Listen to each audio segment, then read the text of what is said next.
Hey, it's Spaceboy of Spaceboy Universe. I am with Leo Phoenix, and I got to start this conversation off, Leo. Is that I'm roaming the villages and the planet here, and what sparked my imagination is that I saw your art off in a distance, and it was like a beacon in the night. And it drew me to your stand here, and it is really wonderful. Can you tell us a little bit about it? Yeah, but Lucy's Dream, it's been evolving for a long, long time. The initial concept started back in 1989 with the simple acrylic. Poor college kid, sold it for $30. Tried to buy it back a year later. Went back to the collector. He said no. We found it in his daughter's room. So in '95, I added paper. In '96, the original Lucy's Dream went in the garage. I left off for about 20 years, picked it up about 2.5 years ago, and I've taken off. Well, it is very stunning. Can you tell us a little bit about your technique and how you've metamorphosized into that? Yeah, I mean, from the acrylic, it was almost being a kid back in '95, you really don't know, what you're looking at. You always think you want a signature style, but sometimes things are looking at you in the face and you don't see them. I didn't find my signature style till 2.5 years ago when I picked it back up.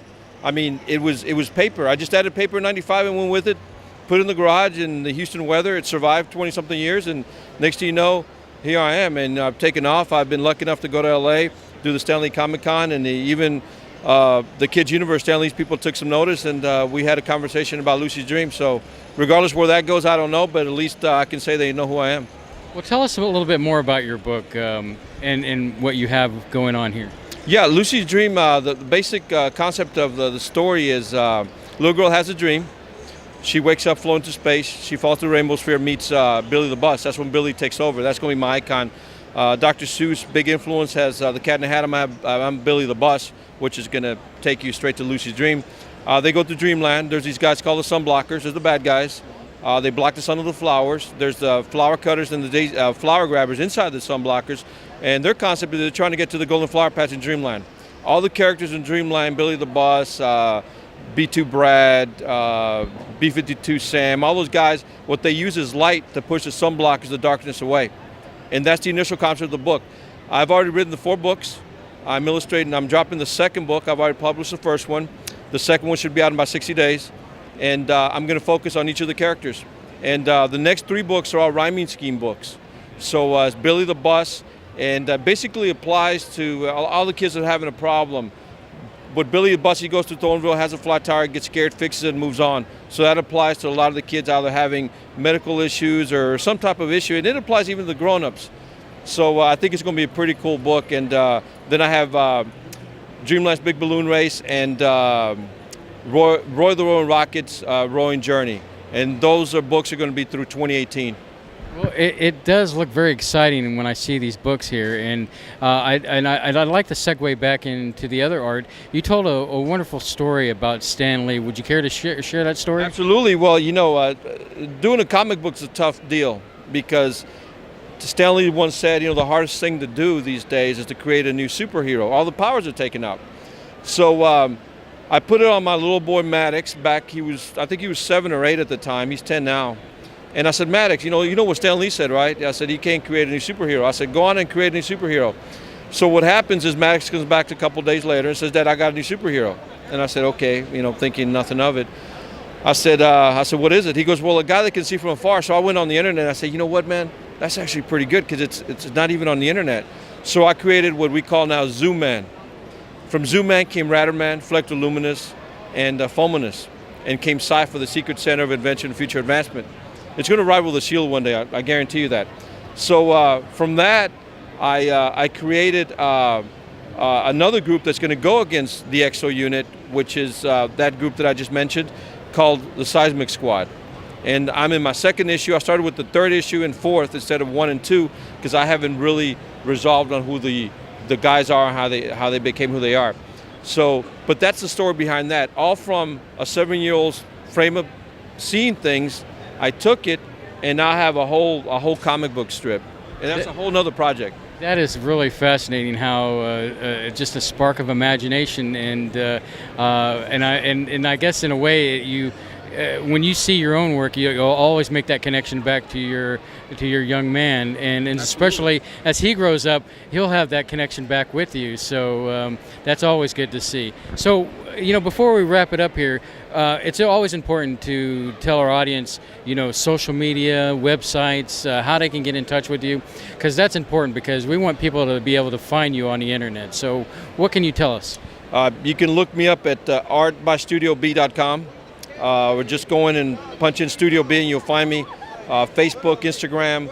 I'm local. I'm a local artist from Houston, so I have a studio here at the Salos. I'm at 121.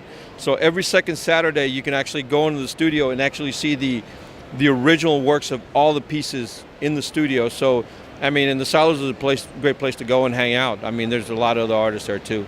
Well, Leo, thank you for taking the time and spending it with us. And like I said before, off camera, we look forward to great and wonderful things from you. You just have such a charismatic way of conveying your passion, and it's that passion that we love to see, and especially in events like this. So absolutely, man. No, I appreciate you guys, and I look forward to doing the podcast with you guys here soon. I'll sit there 3 hours, man, because I can talk forever. So, and I love talking. I love explaining what I'm all about, and I don't know who I'm going to influence next, but I can be influencing the next Picasso out there, and the style that I work in is a very unique style, and I hope to kind of spread that out. So, well, it's almost like it's like a domino effect. You push a domino forward, and it's a ripple effect through time. Absolutely. And to see the inspiration that you give other people. Absolutely, and that's what we're here about. It's not about the competition. It's kind of spurring everybody on. I got other buddies that are out here, and I try to push them along, and we all kind of do for each other, and that's the basic theme of being out here at the Comicpalooza. Well, thank you, Leo. We appreciate it. No, I appreciate it, guys. Thank you very much. Can we take some video of absolutely. all your things before we leave? Or get out of the way.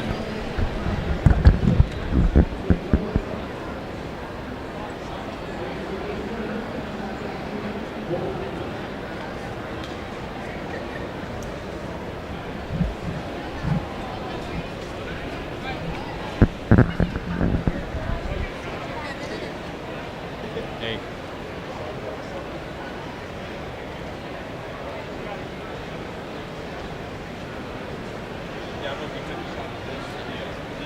We'll get over there.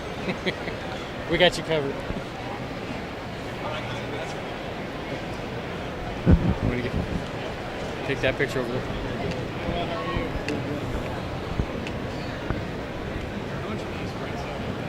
They're 120 apiece.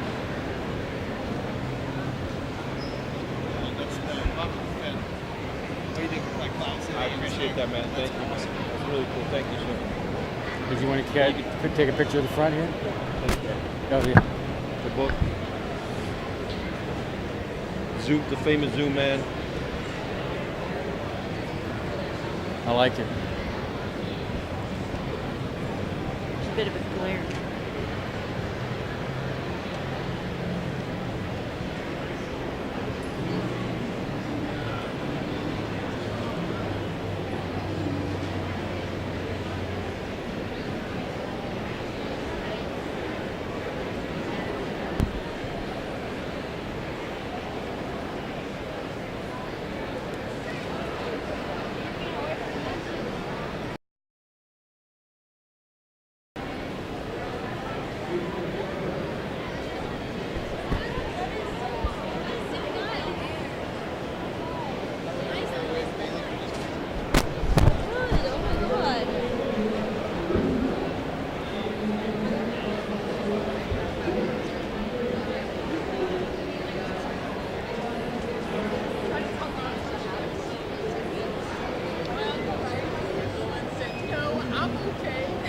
His face was just like, that's cool.